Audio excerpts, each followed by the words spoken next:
I have introduced AGR 23 to say, you know what, we want our own state. Because there's two fundamental things, two fundamental American values. Representation, that we should have a voice, at least someone who can represent us in government and speak for us. And if you're going to strip us of that with this partisan gerrymander that takes us down to 7% representation in this state, then we have lost our representation. Myself and my co-authors, have introduced this resolution, which is the constitutional way to go about forming a new state. Article 4 of the Constitution allows for the creation of a new state if you get the consent of both houses of the state legislature and the Congress. So that is what we have proposed with this measure. But I also believe this is going to be a very locally driven, and it's probably going to be a long process. And it starts with these communities having these discussions, talking about whether or not we want to move forward and move in our own way, a new direction, and have our own statehood. Self-determination. What does that mean? The ability to pursue your dreams, to pursue your will and the things that you would like to do in your life. And I'm telling you, the people in the inland California don't have that ability right now. Because they keep getting tax after tax, regulation after regulation, cost after cost passed on to them. And the elites, the politicians say, well, it's because we have to do this. It's all part of some greater good, but they're the ones who lose. And so quite frankly, we've had enough of it. I want to start by saying what this is not about. It is not about Texas. And actually, you all just conceded that by your vote this morning when you amended ACA 8 to take out Texas as a condition. And that this bill that you are voting on right now doesn't have Texas as a condition and commits California to going back to gerrymandering. And you should really think twice before you go ahead and do that today. It's about power. We know that. It's about power on both sides. Rigging congressional districts to get partisan results. That's what a gerrymander is.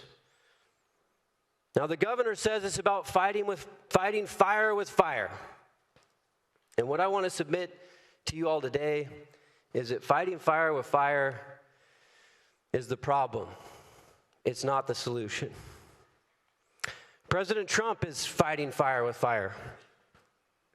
He saw how government was weaponized against him with a Democratic majority in Washington, D.C. in his first term. He saw how states like Illinois and Massachusetts, Hawaii, have severely gerrymandered their congressional districts in ways that ensure more Democratic members are elected. And he seeks to do the same thing in Texas. He is wrong to do so. Let me repeat again. He is wrong to do so.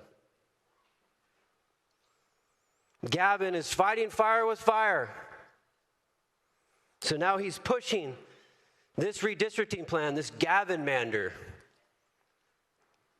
illegally, against the Constitution, as we pointed out time and time again in the committee hearing, well, the one committee hearing we had on policy grounds.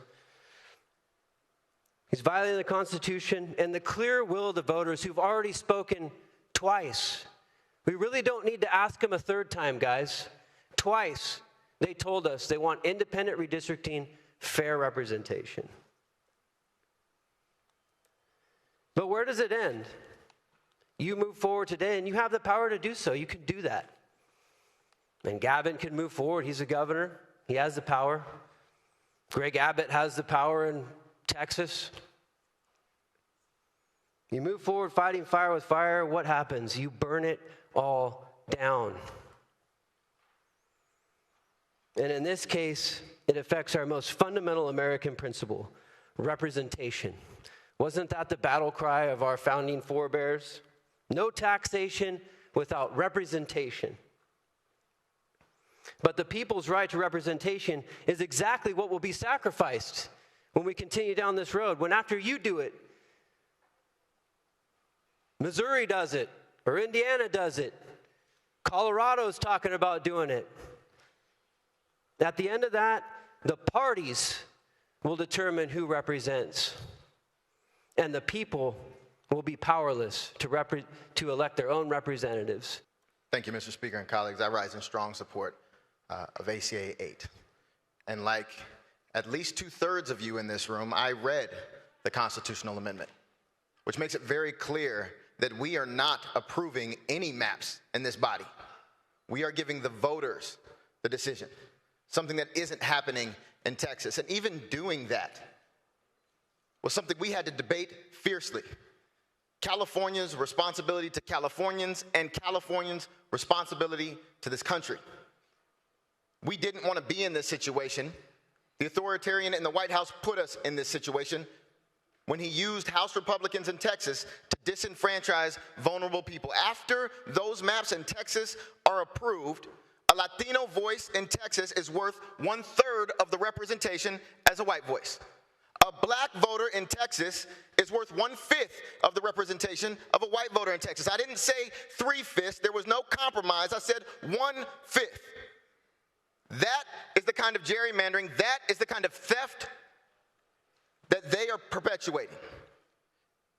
And we can't just sit by and let it happen. We won't just sit by and let it happen.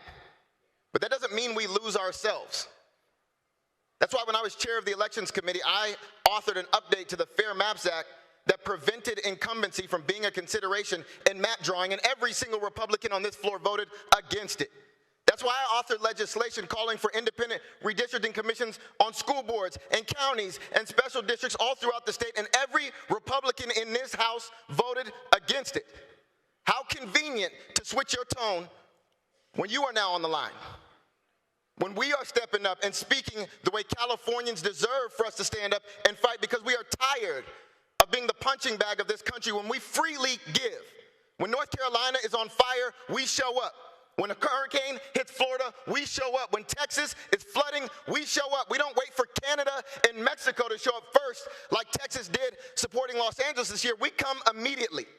When we pay $80 billion more in federal taxes than we get back, we don't complain. We know our role is to support others. And when the biggest disaster to ever hit our state hits and we ask for a portion of our own dollars back and you withhold it, we have to change our tone. We have to step up, because your silence is deafening. When they took health care and food and veterans assistance, and they made it harder for students to go to college, and they put trillions of dollars in national debt, and you said nothing. That forced us to step into the void. When they held our #1 public university hostage for $1 billion of California tax dollars, and you have said nothing, we had to step into that void.